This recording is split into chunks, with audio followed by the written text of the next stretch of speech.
So last week, Davis made me eat a pickle. This week, we're gonna make Davis eat a pickle. Or 2. Or 50. I know pranks. Here, all you gotta do is take something and disguise it as something else. Like, this is a crunchy, and if you just take a bite out of it... Fuck, it's cherry ripe. I have a history with cherry ripes. Once, my year 2 teacher held a bring your dog to class day, and I hate dogs. They eat all my food. So I decided to put all the cherry ripes in the dog food. And that's when I discovered I was allergic to cherries.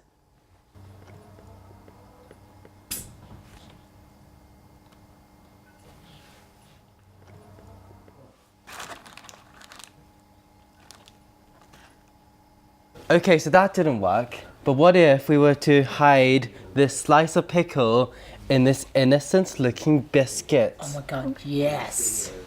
Ooh. Do you think there's enough here to be Anthony? Like, Probably, like it's a whole Davis, jar. pay attention to your guess. yeah. So how many did Anthony do? Did he like? We got 8, so Oh, okay. if we got 9, that should be fine. Okay. Really, guys? So the final plan is we're gonna replace Davis's tea with pickle juice.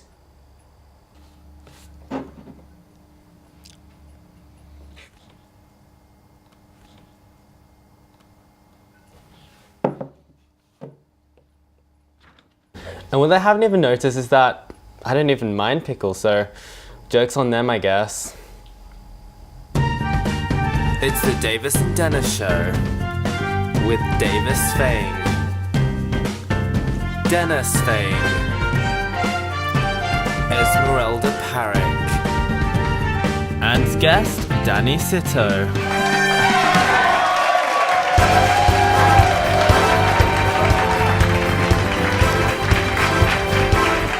Hi again, welcome to the Davis and Dennis show. I know, wow, we are now winners of the Australian YouTuber Facebook group Creator of the Week competition, yay.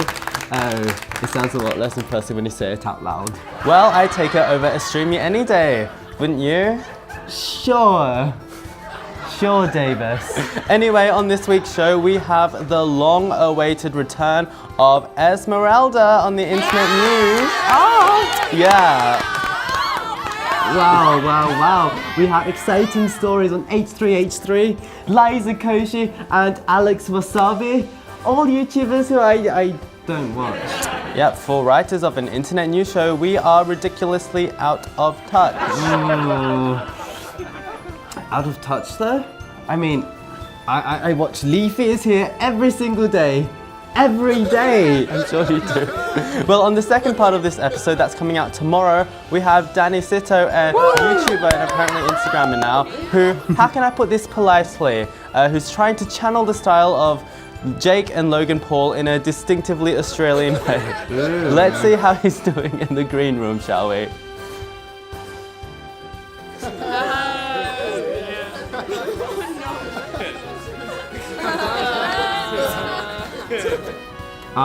Davis, do you think he's okay?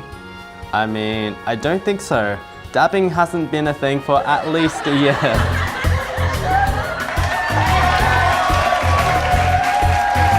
Anyway, so this is the time of the show where either Dennis or I make a few statements about a certain YouTube topic that had caught our attention this week.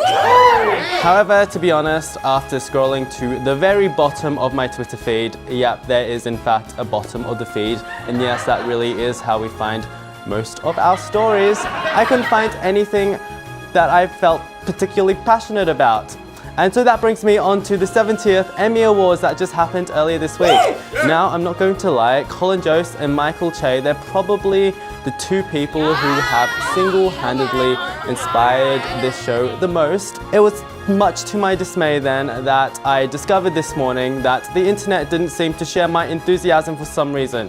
The Atlantic, a publication that I usually really enjoy, called their monologue at the Emmys lackluster. And Vox, a website that I read religiously, said that the pair had a history of bad jokes and the inability to take criticism. Does that sound familiar? Because that is exactly what Dennis and I do. We tell bad jokes for 10 minutes and then respond to our haters with some canned laughter. And let's see what else the Atlantic had to say. The duo had the energy of two students giving a dutiful book report. Yeah, that's definitely us. Sometimes people say that we have quite a deadpan sense of humor, but that's just because we have the energy levels of, well, Colin Jost and Michael Che, I suppose. The Atlantic then claims that their banter with the audience members was almost non-existent, which is not too surprising because Jost and Che had no idea what's happening in their industry. And I'm afraid that that's us as well. Our taste in YouTube is very much stuck in 2009. I still think that Alfie Days is a recent phenomenon and that Alex Day is still an acceptable YouTuber to watch. So what I'm saying essentially is that unless you want a repeat of this year's Emmys, you probably don't want us hosting anything of note. And that's why we're on the internet news. It's the internet news with Davis and Dennis. First up on the internet news, H3H3 Productions has returned to YouTube after a 3-month absence with what is essentially a 3-minute ad for their new mobile game. The much anticipated video met much praise, such as, "I thought having YouTube Red gets rid of all of the ads," and the H3 era has come to an end. This channel is dead. Well, if a channel that got over 1 million views after a 3-month absence is dead, then I really don't want to imagine what Marcus Butler's channel is. Still better than this channel though. Although, we're getting triple digits now, and that's enough to buy the new iPhone. Well, almost. Only if you're in America. And even then, the base model. Anyway, speaking of Marcus Butler losing relevance, on Instagram this week he has revealed that he has lost something else. What is that? Weight! 7 kilos of it, which is very impressive. What he didn't mean to lose though was his dignity. Once keen commenter noticed that he had literally had pee stains on his underwear. Oh dear. Or perhaps there could be some remains from his Summer of Love video. Well, I'm not ashamed to say that I actually watched that video and enjoyed it. Well, I'm sure you did, Dennis. Across the Atlantic, however, it seems that all of the shows that were on Verizon's now defunct Go90 streaming service are now desperate to find alternative distribution. It's a situation that has become so dire that some shows like Vox's Foul Play and Vice's The Vice Roundup are ending up on YouTube, the very platform that they were trying to stay away from in the first place. It reminds me of the time when we tried to get a following on VidMe, but when that closed down, we had to retreat back to YouTube. But happy memories. Happy? I spent hours putting together the videos for that damned platform. It was so traumatic that I still haven't removed our VidMe link from our YouTube descriptions. Do you know what really annoyed me this week? What might that be, Dennis? The fact that I have never, not even once, worn makeup in any of these videos, and now Lily Singh does it once at New York Fashion Week, and everyone thinks it's amazing, like that she's the next Liza Koshy or something. There were so many things that were wrong with that statement, but I'm just going to move on to the new great YouTube apocalypse.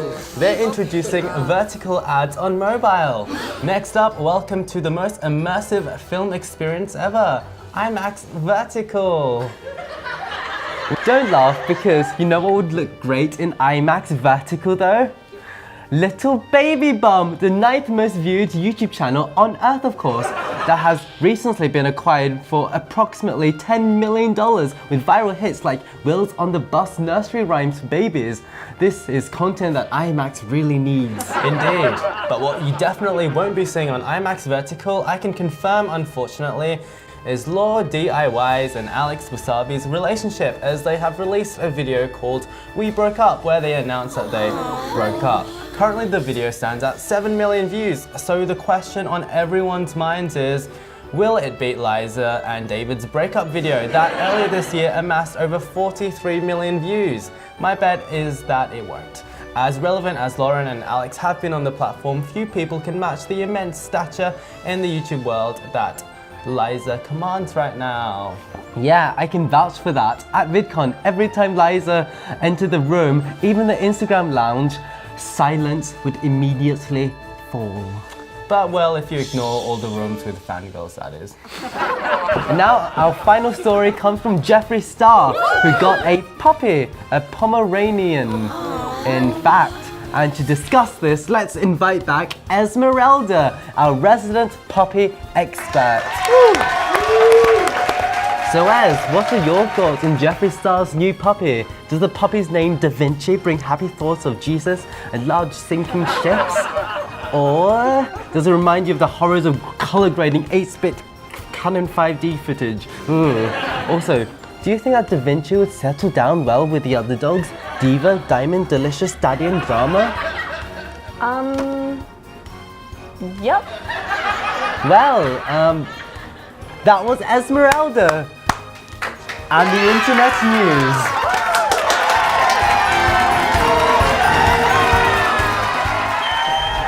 Do you remember what I was saying earlier about us not knowing anything that's happening in the YouTube world at the moment?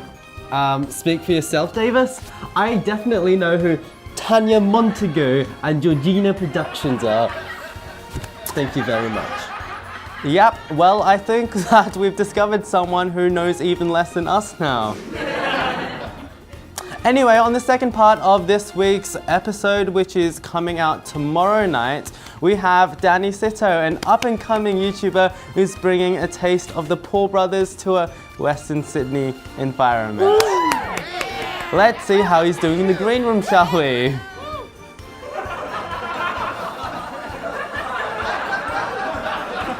Do you think he's okay? Yeah, he's definitely recovering from some severe amnesia. Like, when was the last time they were popular? 2 years ago? Anyway, to see if he's okay, make sure you like this video, subscribe, put us on notifications by pressing the notification bell, and you'll be notified as soon as 7 p.m. tomorrow. We'll see you guys then.